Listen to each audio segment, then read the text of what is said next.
Welcome back, ladies and gentlemen, to our English cast of the EU Qualifiers. Group A. We have Ignite versus Pyrogenetic coming up here.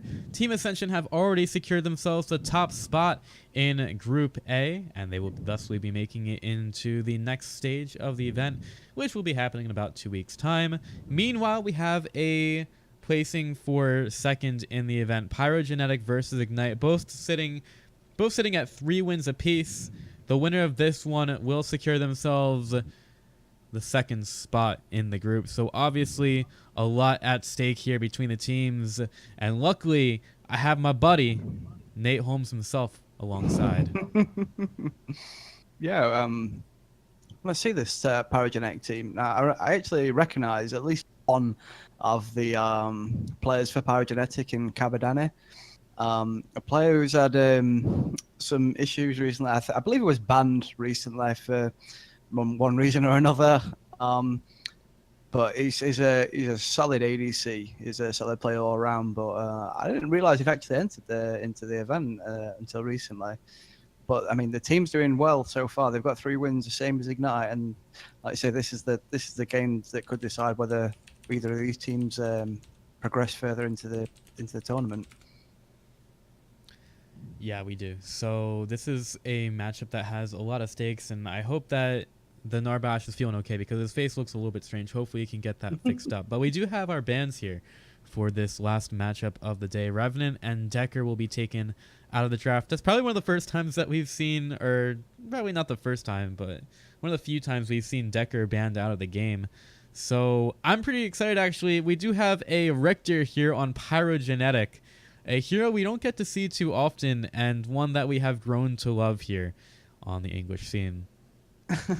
Yeah, it's one of those heroes you always feel there's a place somewhere to be had because everyone gets excited when that hook lands and then into that skewer, and you think, oh yeah, they're the players, especially when it's combined with the blink before that. They're the sort of players that we love to see on like Forsaker's videos. Big shout out to Forsaker. When we see someone blinking, land a hook. But on the opposite side, if the player who's playing the Richter is not great and we just see a lot of missed hooks, we start doing the usual thing where Twitch chat start taking a hook counter, 0 for 13, etc. So it's one of those very sort of polarizing heroes, I think.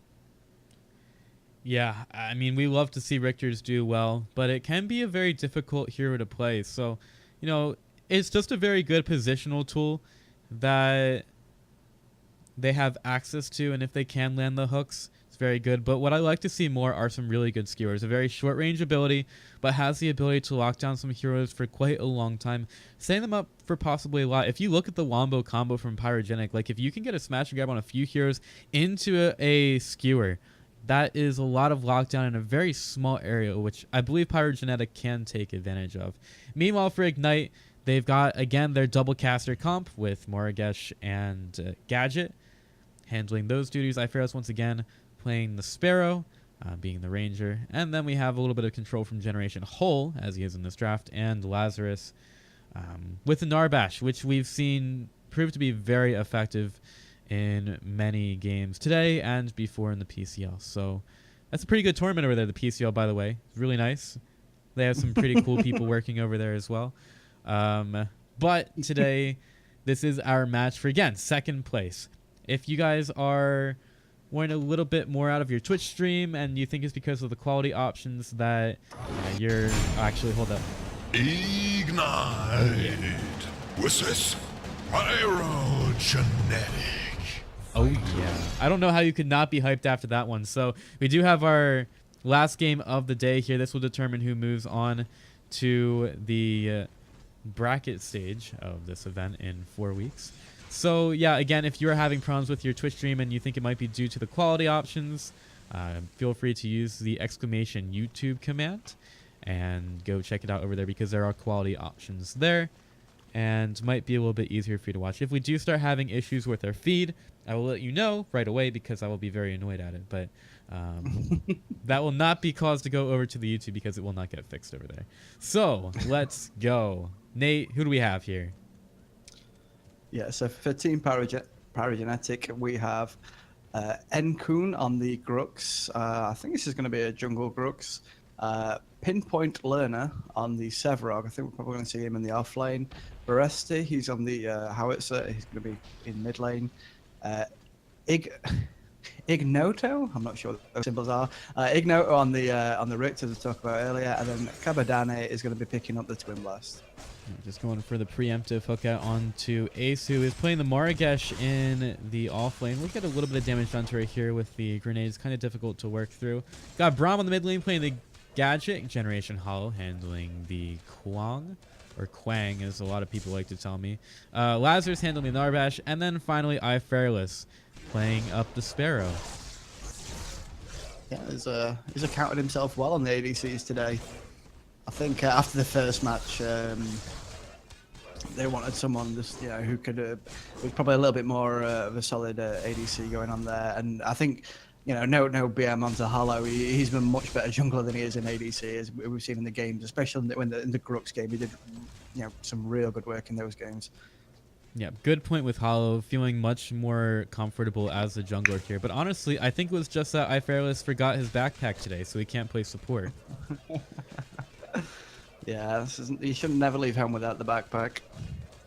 You gotta carry stuff. That's why you have it in games like PUBG. You have to be able to pick up your backpack.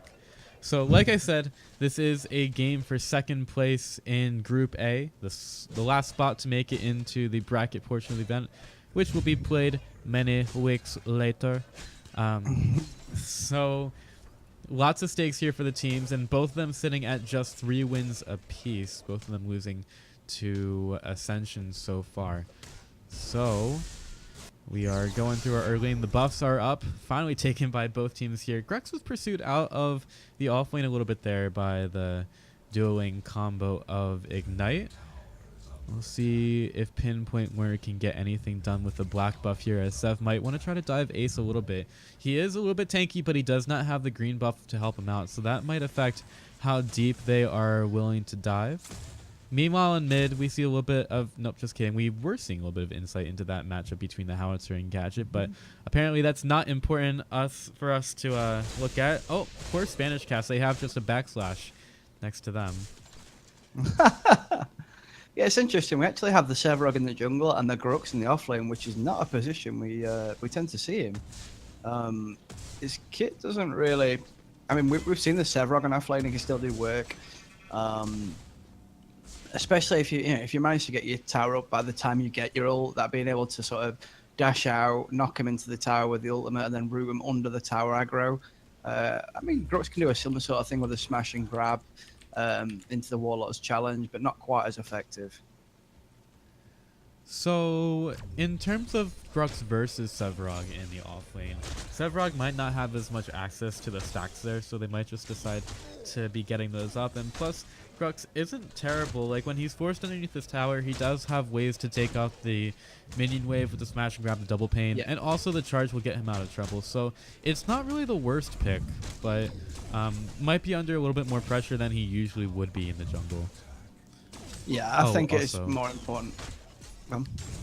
Yeah, also, Grux might be able to put a lot of pressure onto the mid lane. Like, his smash and grab is so much positioning tools and also damage for setup for the mid laners. So that's also one of the reasons why he's played a lot in the jungle. Yeah, I think both those heroes are quite interchangeable in that jungle role. It's not something we see usually played in the offlane role. People tend to prefer sort of a caster. There's the sword out onto the Grux, and he uses that charge to get away. Generation Hollow still wants to go in, even though he doesn't have a tool to get there. Subjugate will miss from the Pinpoint Learner, and he is going to have a little bit of help here from the Howitzer, putting in the landmine, throwing our Kwang over to the side. Nice stun out onto the Howitzer, though. Baresti will get taken out of the fight by a nice rotation from Braum and a beautiful stun from Lazarus to take him out. So they get their Quang out of trouble, and they get the kill on their own side for the first blood. Yeah, that fight could have definitely gone either way. I think the stun there from Lazarus was really on point. That helped in securing the kill the Howitzer. So apologies there about the team showing up. Apparently our mods are not doing a great job in the chat.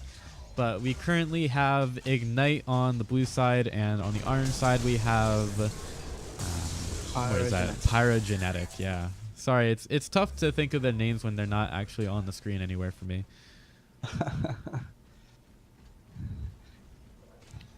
So Nate, what are you gathering out of this early game? I'm trying to understand the strategy that Pyrogenetic are employing. It's something they've obviously worked on. It's something that they're trying to use, but the Grux in the off lane is still a little bit strange to me. I can understand why they're using it, but I think another hero would have probably suited them better there. But it's just obviously a game plan they're going for. They've got a lot of, obviously with the smash and grab and the Richter, and also the howitzer, they've got a lot of pick potential. And obviously the Sevrog as well, if he can get some good ults and some good roots off, they can isolate heroes very well with the team competition they have. So we're still trying to make our way through the early game. 7 minutes and we haven't seen as much action as we have in other games. And we do see a look at the scoreboard here, the overall card points, a slight lead. Actually, yeah, I guess a very slight lead for Ignite with like a 1 card point on Hollow over the enemy team's jungler. I guess that'll do it. Also, the fact that we're not seeing one of these heroes can make things slightly annoying. But Cabo's been farming up very well with 45 minion kills so far. Yeah, he's when I've seen him play, he's a very solid ADC. He knows what he's doing in the role. He's happy to just farm. I think they're trying to put a little bit of pressure onto the Morogesh, but Morogesh is always a difficult proposition to deal with, especially if you mistime it and you try and go in and she allows to get the burst onto. As long as Ace focuses one of the heroes and sort of split his damage between the two, he should be able to pick up a kill if they do engage on him. And do that thing what you said earlier, where she'll trade 1 for 1, hopefully onto the carry rather than onto the support. Sure. So Gadget will rotate a little bit. Was scouted out by the Richter, I believe. Kawidani will get slowed down by the Hive a bit, but I think that's about as far as that one goes, as Richter allows the Twin Blast to retreat a bit. And the rotation from Gadget is slightly wasted. But Ignite still have a bit of an advantage in terms of towers right now. That might change in a second. Wow, they decide to back up. Just the words right now for Ignite making it so that Pyrogenetic can't get into the lane at all.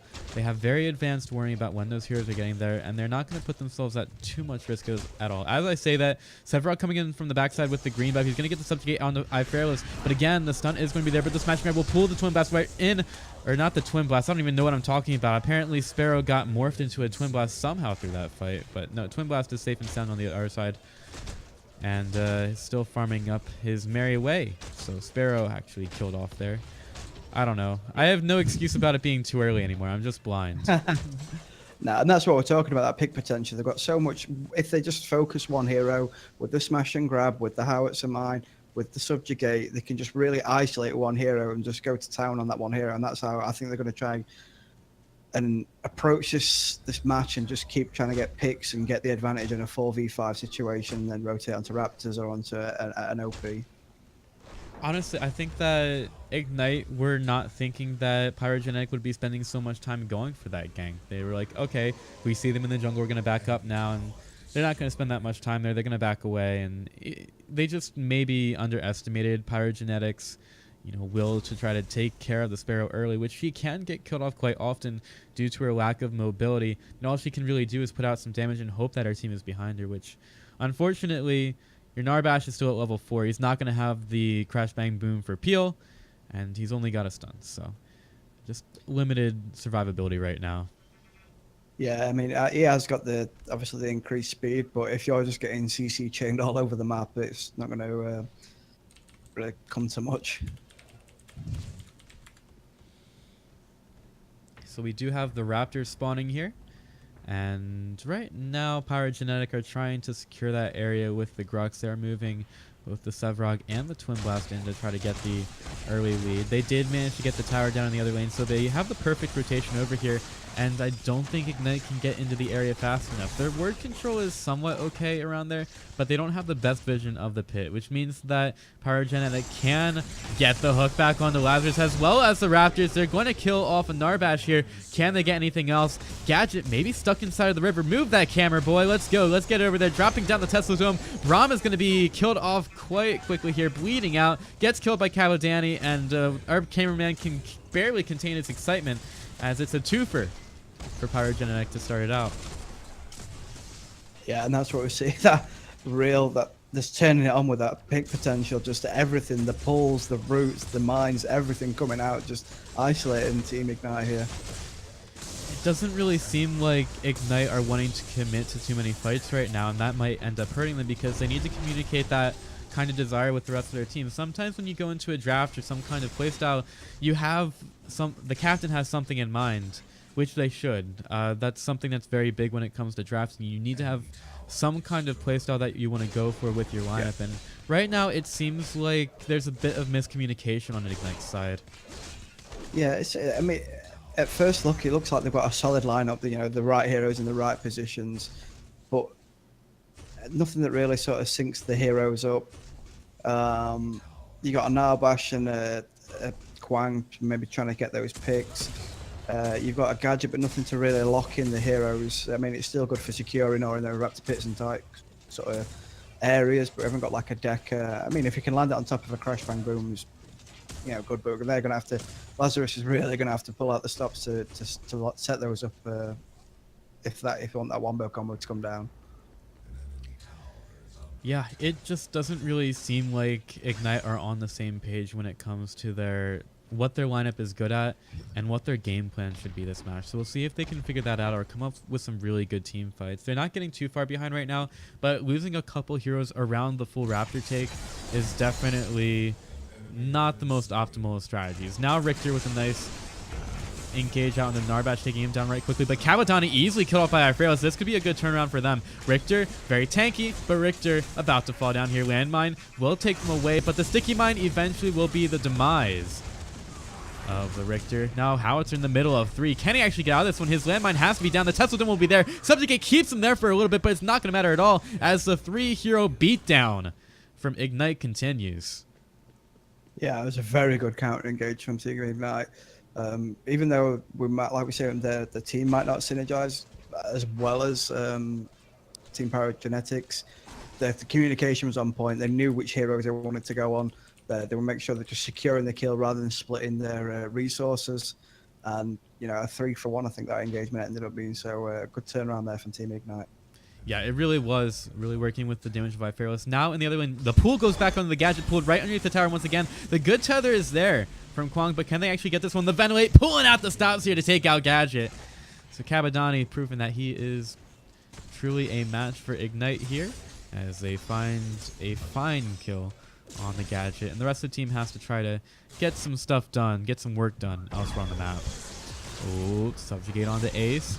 Here comes the Sevrog, gonna push Ace over into the corner, and I don't really think that's a place that Ace is gonna feel comfortable. Moraghe's generally not very good against the large tanky heroes unless he can get the Tainted Magic, which obviously turns the tables a little bit. But unfortunately, these tables have not been flipped just yet, and Moraghe will die in the middle of the OP pit. Yeah, I think that wherever they found themselves in that 2-for-1 situation, they just need to get out because Team Pyrogenetic have the tools just to keep them there and just keep the damage piling on if they find themselves isolated like Ace did just there.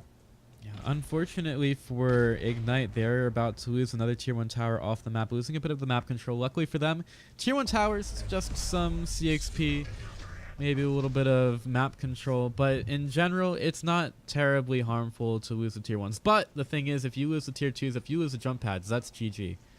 Just kidding. Yeah, those Tier 1 towers are usually they're the sort of the throwaway towers. Although you are giving up a lot of, like you say, map control and your ward control really needs to start being on point at that stage. Riplash falling a little bit short here. Gadget in with some damage. There's a Crash Bang Boom in the middle of the Tesla Dome. Meanwhile, Ace is getting some kills against the Sevrog. Narbash is going to die in the middle of the grenade, but at least he was able to help to get the Richter kill first. Now, that already happened actually. Sometimes it's so difficult with the observing to know when kills are actually going on around the map. But no, nobody else is dying after those couple of engagements. But here come the Raptors, and Howitzer immediately ready for it. Goes right for the Make It Rain, allowing Twin Blast to clean these up. And let's see if Ifrailus can get into this at all. Braum is there. Cabadani being zoned out a little bit. He could get cleared out if he's not careful. Iferos is going to chase. He managed to evade the landmine and does not want to go too far without the rest of his team. I think all the Raptors must be down. Cabadani still wants to go over there. I think one might actually be up. I still see a health bar over there. Yeah, I think there was still one left up. I think Cabadani managed to get two quickly, but then the engagement came in from Ignite. And I think he thought better of it. Not worth that Raptor for your life. So nobody ends up getting that one.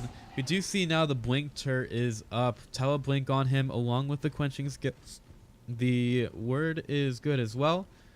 Can Ignato find... Oh, actually that's 2 Raptors up. I kind of missed that because they weren't on screen. But, they will clean those up. And funnily enough, although Ignite did force Pyrogenetic away from the pit, they didn't actually take any control there. They just dropped a word right in the middle of it and didn't have the personnel to respond to anything. Yeah, it's difficult to see with this map bug where they actually rotated to out of that Raptor fight. So hopefully we can get a look at the full scoreboard pretty soon. But Sevrog seems to be going for a bit more tankiness right now with the tempered plate. Fully upgraded, and Twin Blast starting to move into the crits. Yeah, he's got the mad stones for days, and then he's just starting to move into those Spear of the Rift Hunters, just trying to get a little bit of crit before he gets his crit bonus online. So Gadget building the quartz blades. Yeah, we have been seeing a little bit of that one. It's honestly not a bad card. Can you maybe go through exactly what it does? Or the stats? So the difference between that and what people usually take in, say, like the adamant edges, it just gives you a little bit of mana regeneration, which on the casters can be beneficial. I think it's when it's maxed out, it gives you 0.3 mana regeneration if you don't put any more into it, but that can just keep your caster sort of ticking over. Just give them a little bit it might give them just an extra Q or something, you know, just that little bit extra in the tank, unless they do build deep into it with mana regeneration. But we find that often if you can keep your mana potion, that's more than sufficient enough to your mana pool gets large enough where you can have those sort of protracted fights and still have mana in the tank. Yeah, it's very important to try to manage that. And also, having the river buffs can help somewhat. Yeah. But it is nice to have that little extra boost when you don't always have the river buffs. That's sometimes why I like to go with a Lord's Word on some of the more mana-dependent junglers. Because you don't want to be going back to base all the time. Especially someone like, say, Sevrog, because when you use that root, the root is so mana intensive. You can maybe get 2 roots out, and then you find yourself, oh, I've got to go back to base. And anytime you're basing, obviously, you're not being a presence on the map. You're not farming. It's wasted time, essentially. So, I mean, this is why I think we see a lot of junglers pick up the quenching scales, because that's got an innate sort of nearly 1 whole mana regen per second, which is enough to just tick them over. Especially on like heroes like Sevrog or say Rampage, where again his boulder throw is quite mana intensive as well. We do see, I believe, that 7-point card is a Tainted Magic on the Maragesh, if I'm not wrong about that one. Yeah. It does look slightly purple. It's kind of difficult to see on the replay sometimes when you're not actually looking at the scoreboard, which hint hint, we should probably do. But it is a very good card for getting these tanks down, with the Grux getting a bit tankier, and you also have a Sevrog on the other side as well. It is nice to get those heroes down. Yeah, the Tainted Magic we've seen now is it suddenly went to the neutral, then it had its slight rework. The amount of damage that can really put on, especially if it's on a hero like a Maragesh, where she's just trying to tick you down, and you know, you think you're out, and then you know the last third of your health bar suddenly disappears from those ticks. Pinpoint Learner looking for a bit of an initiation. He seems to be on the adventure. He might be somewhat of an explorer. Maybe we'll call him Vasquez. But he wants to make his way through the enemy's jungle looking for a subjugate. But he's been scouted out a little bit. They're trying to take control of the vision right now.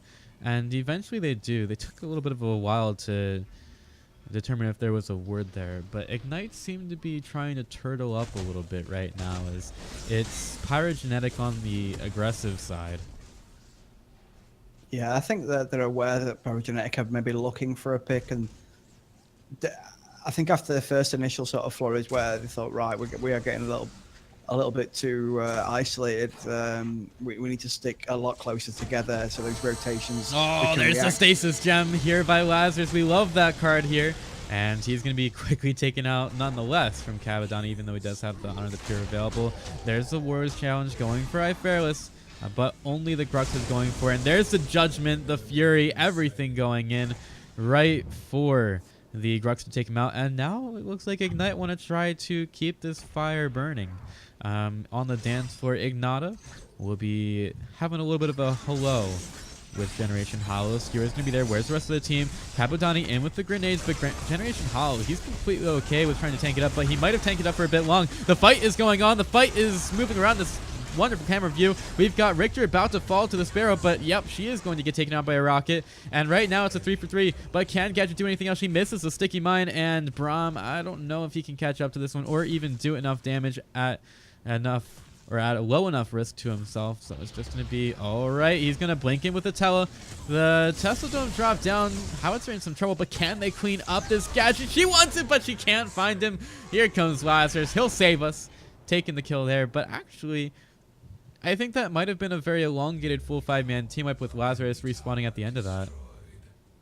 Yeah, I think it was only pinpoint lane. It didn't actually go down at that point. Enkun went down very early. I think he chased a little bit too deep for that Sparrow. It might have been a lack of communication for his team, because he did do well to get onto it, hit with the smash and the grab and the Warlord's challenge, but then found out that there was no team and he soon got turned on and taken. I was just wondering about Hollow, when he had the 1v1 against Ignite. I can understand why he didn't want to sort of commit, but when he saw he was going to die, he didn't really throw any attacks at the Richter. Didn't even auto attack him at that point. So I'm not sure what happened there. I don't know. He might have had a couple things on cooldown, or maybe was saving them. I'm really not that sure, but still managed to, I don't know, bait his team into something. It didn't go terribly badly for Ignite there, but the thing is, they kind of lost their tank, and so any damage that Pyrogenetic were doing after that one was into very squishy heroes. So things were kind of set up for them after the Quang kill to take a little bit more. Enkun will be scouting out Fairless inside the OP pit here, but no engagement will be made just yet. So interesting pickup of the hemorrhage very early on Sparrow. I mean, it's 34 points, so it's not too early, and that attack speed that it does give you, and obviously the movement speed, which is another good boon for Sparrow, just giving it at least that little glimmer of hope of escape when those team engagements go a little bit the wrong way. So it's a very good card for her, but obviously you don't want to get caught using that in those bad team fights, because you take increased damage while the Berserker is procced. Another interesting build thing that I wanted to bring up is the fact that Howitzer went for a 12-point Adamant Edge, I believe, as one of his first cards, which generally this early in the game you don't see that.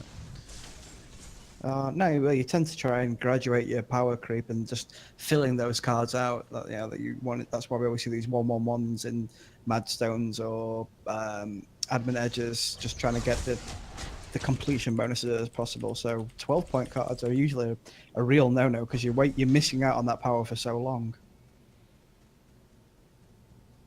Also, the Empyrean Mask on Hollow. Yeah, so it's a card I really do like now. Since they changed it, and you now get 4 points for 4 points, or essentially 12 points for 4 points, because you can obviously cycle through the abilities of it. But now it's 4 for 4. It's definitely one of my favorite cards right now. Right now, though, again, Pyrogenetic want to be on the aggressive, and I can't say that I mind this at all. This is a lot of fun to watch from Pyrogenetic as Ignite. They're just trying to spread the map right now. You can see how defensive they're being. Morigesh knows that Pyrogenetic are lurking. She's not going to step up to the wave. Neither is Sparrow. They're going to maybe get set up for a fight at mid, but Morigesh really doesn't seem like she wants to join this at all. So interesting trying to read the movement of the players here based on what their strategy should be. Clearly Ignite feeling like they're against the wall against Pyro. Yeah, I think it's one of those once bitten, twice shy sort of things where they're not scared, but just a little bit nervous to go in there. That they know the pick potential the enemy team has, and they don't want to be the person that gets caught. Although they could force something. They're actually on the OP right now. I don't know if they're trying to bait it or they're actually trying to take it. Yeah, I don't even know. It's kind of hard to tell, but Hollow, he's ready to go right in regardless. He's actually going to be the first one to fall. Richter soon to fall after. Tesla Dome not really hitting on it too much. Stasis Gem for Lazarus, keeping him alive for a little bit more as Braum tries to get around this. And OP is like, let me into the fight, guys. I want to fight too. But it looks like Pyrogenetic are going to be taking a pretty good fight against Ignite, which actually ends up rhyming, which I wasn't really working on at all. But the one thing here for Pyro is that they can't go for OP. Their health bars are too low. And, oh man, Morgash scouted out. Has to be careful. Yeah, the howitzer associate was there, just blinked just to sort of see her off. I think Ace still knows that someone's there backing and seeing if he can get a cheeky kill. But the vision for Pyrogenetic is too good. Well, they just realised that both these names are actually named something related to fire, both Pyro and Ignite. And both teams are lining this match up because this is one of the more balanced matches that we've seen. Probably the most balanced. Yeah. It's actually fun to watch some teams really go at each other here. The current prize pool, $2,500 here. I think that's all provided by Epic so far. They've been giving $2,500 to the winners of these qualifiers, which, fun fact about that, the winner of this EU West qualifier will make it into North Carolina to play at Epic, or close to their headquarters. And they will be playing for a $15,000 prize. And so these teams have a pretty long road ahead of them. I'm actually really interested in knowing how that bracket is going to work, since it's best of threes the whole time until finals, and that's kind of a long weekend for some of these teams. Yeah. I mean, that's a long weekend for everyone involved. I think when you're playing, it's not as bad because you're doing what you enjoy. You've got that sort of that good nervous sort of feeling where you want to get into games and you're excited. I mean, when you're in a big, I think that's something. Yeah, you got that adrenaline rushing because you got to remember these guys are all sat at home in front of the PCs or the PlayStation. Well, actually, hold that thought. We do have a bit more adrenaline here. Twin Blast, the first one to fall. A great start to Ignite's team fight. And they get a beautiful crash bang boom by Lazarus on to 2. Richter's going to fall. Lazarus taken down by the shot from Howitzer. Looks like we do have a replay bug on the Grux. But the call goes out to go for OP. They've taken down 3 members of the enemy side. And Grux will ward this up. But I don't really know if he can do anything to stop Ignite right now. They take a beautiful fight, only losing their Narbash, a lot of their sustain, but they can go for OP. We'll see if we have any plays here from Pyrogenetic to try to stop them. Let's see if Grux can get in the fight. He's going to be chased out a little bit by Margash. She's just scary enough as is to get him away, and the OP belongs to Ignite.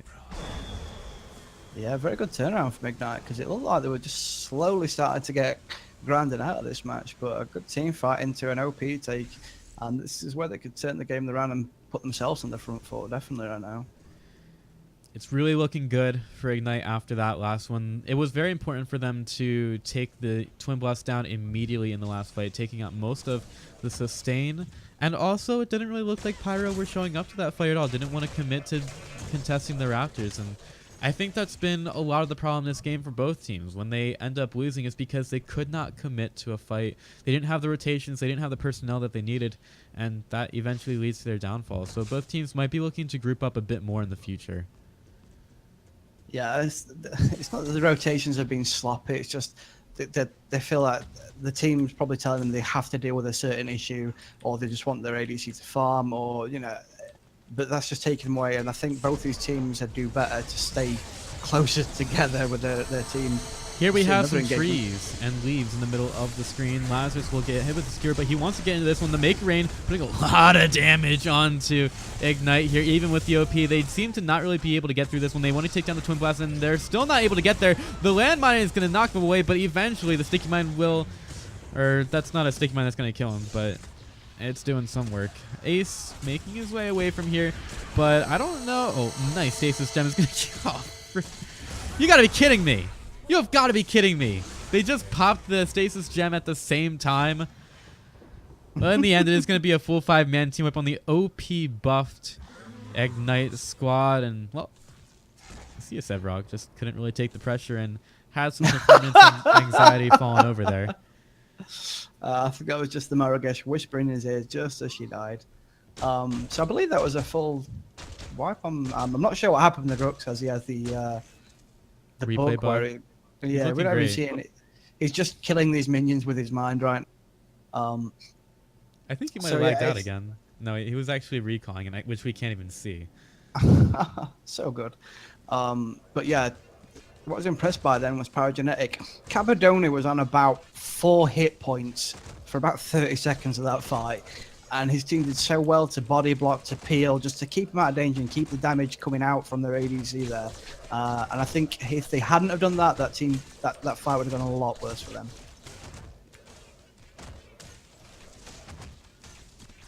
Anyway, if you guys are having problems with the stream in terms of quality, that might be fixed by lowering it a little bit. Make sure you check out the exclamation YouTube command.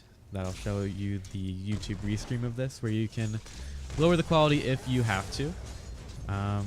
Meanwhile, we have a rare look at the scoreboard here. Thermobond on a hero on the one side. Didn't even get a chance to look at it. Gosh darn it. But at least we have a fight here. We're taking a look at this fight. Subjugate will hit onto Lazarus. He tries to throw out the Thunk, but Thunk it goes into the wall. And it makes a very satisfying sound, I'm sure. But it doesn't make the satisfying sound of hitting someone right in the skull. So both teams will disengage there. No one's... well, actually, it looks like it's going to be, again, Pyrogenetic on the aggressor. And we have an unkillable Grux, so why not? It's the best kind of Grux. Oh, I think RJS Ace has the similar bug as well now. So he's both dead and immortal. It's kind of an unstoppable combo. So we'll have to see how it works out between the two teams. My sound is gone here on the stream. We've got Ignoto, I guess. Ignoto getting caught out a little bit here. Underneath the Tesla Dome is going to keep doing a lot of damage to him. Nice stasis gem from Lazarus as they try to kill that unkillable Grux. I don't know how it can happen. Same with Ace. Maker Rain drop down. Hull has to try to get out. Here comes Braum. Meanwhile, Iferos, he hasn't been taken down on the other side, and he's still doing a huge amount of damage. He's going to have to try to get away from the Sevrog right now, and he needs his team to get there. With the stasis gem, he is going to eventually fall. My sound is back now after that entire fight as Pinpoint Learner tries to get away, but the gadget will relentlessly pursue him, as does that unkillable Ace. Ace kills him with the curse. Yeah, I think they might have been able to sort of get that kill a little bit clean and not have to use the ult, but probably better to secure it, and then they can push on to this tier 1 tower. It's still up at, you know, the mid tier 1 tower being up at 35 minutes is quite unusual. Oh, also, my son is cutting out once again, and what is this? Oh, they have... I love it. I love it. This is amazing. They fixed it. They have anti-spoiler. Oh, I love these German guys. That's great. No spoilers, so I don't have to clear it up myself. Good show. Good work. Good work, guys. They're evolving. Yeah, I like this. Maybe we can teach them how to actually observe a game next. Shots fired. One step at a time. Okay, so another thing about those card points is that when your hero is bugged out, and I guess I can drop a little bit of knowledge about the observing system here. When the hero is bugged out like that and you can't see their health bar, it's at 0, it means that their level is not going to change, and also their card points and all other stats don't change on the scoreboard. So if you see someone a ridiculous amount of points behind, it's not always the fact that they're behind. It might be that they're bugged out. So just a bit of a heads up there. So hopefully that gets fixed, or got fixed, now that they changed that around. But yeah, in any case, Pyrogenetic, I like their aggression here. All right, we should really take a look at the scoreboard, Nate. We should. Oh, there we go. So the farm disparity, Pyrogenetic a little bit in front. As for the card points, I think the ADCs are both level pegging. I think they're around 50 CXP apiece. The team fights seem to be going sort of one way than the other. No one really pulling ahead. So yeah, Fearless on 51 and Cabadon. Oh, he's actually on 60. I thought I said 50. So yeah, Cabadon has actually got a 9-point lead on Fearless, which is huge in those team fights. 9 points, obviously, it's a completed card essentially in front of Fearless, so he's going to be putting out a lot more damage. But as you know, the Sparrow, her kit allows for that disparity to be sort of close the gap, as it were, with her ultimate being so powerful in those close confined team fights that we have. What's up, Nate? Sorry. Well, are you here? You cut out for a second. Oh, sorry about that. I can't remember what I was You saying. almost have a subjugate. Nice little dodge there from Hollow. And you see the Sevarog, he is angry. Although it doesn't really look like Ignite want to temper that anger at all. They might want to try to put Sevarog into an anger management class, but that's not going to be happening this time around. And it is time for the Prime Dance once again. Both teams making sure that the other can't take it, while also not taking a bad fight themselves. But Cabadani gets started. I was letting my Americanism come out there, but they're gonna have to back up. Generation Hollow a bit far. He's isolated from his team as well. Richter's gonna go for it, gets a hook back. Here comes Hollow. He is tanky, but is he tanky enough? Answer is no. Cabadani is going to find that kill. What else can Pyrogenetic get here? This is the second slot, the battle for the second slot in Group A, a spot in the bracket round, and it's time for Ignite to get back. Meanwhile, this opens the door for Pyrogenetic to go for OP, and honestly, Ignite cannot let this go down. Fearless and Braum ready to go here, looking for some harass. Oh, the Grux is getting taken quite low by, and eventually he's going to die to Ace. Must have been a mark there. And, oh man, these members from Pyrogenetic are quite low. Cabadani trying to get out. Is he going to make it out? He gets the blink away. Who else is chasing him? Looks like nobody. They got distracted by a Richter and did kill him. It's going to make it so that the Prime is still available for each team, but Pyrogenetic licking their wounds a little bit as they get back to their base. Yeah. I think Pyrogenetic obviously got that pick onto Hollow, so thought, we can initiate on this, but a very good re-engage there from Team Ignite that sort of even things up and chase them out of the pit. But is it going to be when these respawn timers come back down? Are they going to have enough time to come in and do anything? But it's going to be a 4 versus 3 if they do. A 4 versus 3 plus an OP buff on the side of Ignite. They take another advantage here. Last time the Prime buff did not work too well for them, but this time things might be different. We'll have to see. Oh, trying to choose the camera. I like it. I like the choice of hero chase. Good camera. 10 out of 10. Would pick again. Yeah, would pick again. Yeah, it's a bit back and forth. I think this is sort of been the epitome of the match where you think it's going to go one way, then it goes the other way for either side, where it looks like it's a really good engagement from one side, but it turns out to be a better re-engagement for the enemy side. All on the Raptors and on the OP buff. So these objectives being really telling. It's usually the team that goes in first have come off worse off. Right, or you have to get some kind of a pick-off beforehand. Yeah.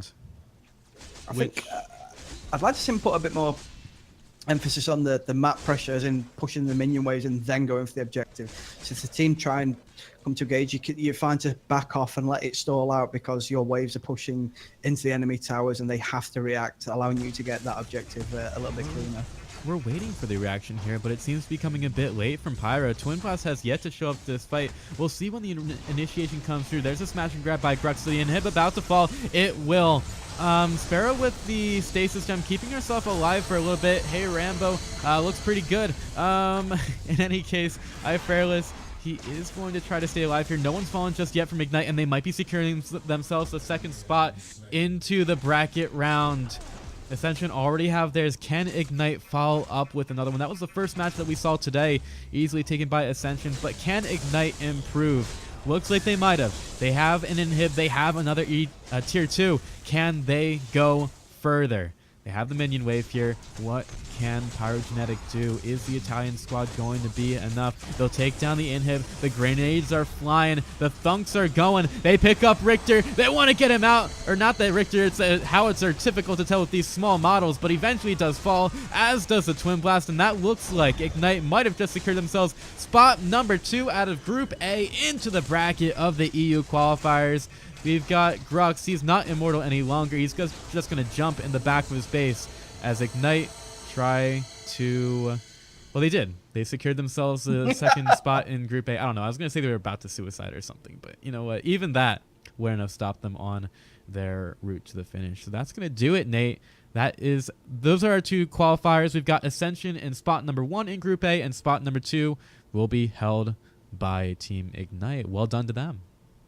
Yeah, really impressed. They looked like they were a little bit under the pump early game with this pick potential from Pyrogenetics doing just that, you know, getting those picks off, and it looked like they were under a lot of pressure, but they just held their own. They sat back, they sat deep in their own sort of territory of the map, farmed up, and when those big fights came around, they were able to turn them around, and the counter engages from Ignite were really impressive, where they looked in such a bad position, but even when I think when Hollow got picked off on the OP, I thought this could be really bad news for them. But the re-engagement when they went back into the OP, just astonishing how well they cleaned up there. Yeah, it definitely was. So I believe that's going to be it for our coverage of the qualifiers today. I'm not sure if there's going to be anything else. I guess it kind of works out for that's Nate on the right side. I'm on the left side with the cool looking hair, the happy face. Obviously, a lot happier than I normally am. I don't like looking at cameras. Stop it. In any case, I believe that does it. As we do have our top 2 spots decided in Group A. They might have expedited that process a little bit in the end, but we do have our 2 qualifiers. Nate, how do you feel about the action today? Yeah, I think I don't want people to think we're being I don't want people to think we're being disrespectful to the teams that didn't make it. It was just the 2 teams that did make it, and even Pyrogenetics, that, you know, there is a clear skill disparity between the teams, and sometimes it can be a bit of a, no, I don't want to say pub stomp because that's unfair, but it's just a lot of the teams, they haven't got the experience playing, whereas these teams that have been around, I mean, Team Ignite is still a fairly new team, but they've been playing the game for an awful long time. I know Ace and Hollow have been playing together since the Alpha event, so they know each other, and they picked up another experienced player in Fairless. Mr. Wacko didn't actually make an appearance today. He's usually their usual ADC, but I think Fairless did a very good job of covering for him in that role. Still trying to go into support mode at sometimes, giving the support the kill instead of taking it himself. But yeah, I think the 2 teams that have gone through thoroughly deserve to go through, and I'm looking forward to seeing them further progress into the tournament. Yeah, most definitely. And it's another good point that you brought up as well about the newer teams. While they might not have had the best success against some of the more experienced ones in this event, it's a good stepping stone. It's important to get some experience in competitive scenes right now, where Paragon is right now. And I expect to see a lot from these teams in the future. I hope that they can stay together and maybe learn a little bit more, so that we don't have groups that are very clearly a 2-team race. So we will be back tomorrow with the Group B action of the EU Qualifier. And also the NA Qualifier starts next week, which we will be on the regular PCL channel for. So make sure you guys stop by then. But for now, I'm Pith, he's Nate, and we'd like to thank you for watching the EU Qualifier today. Cheers, guys.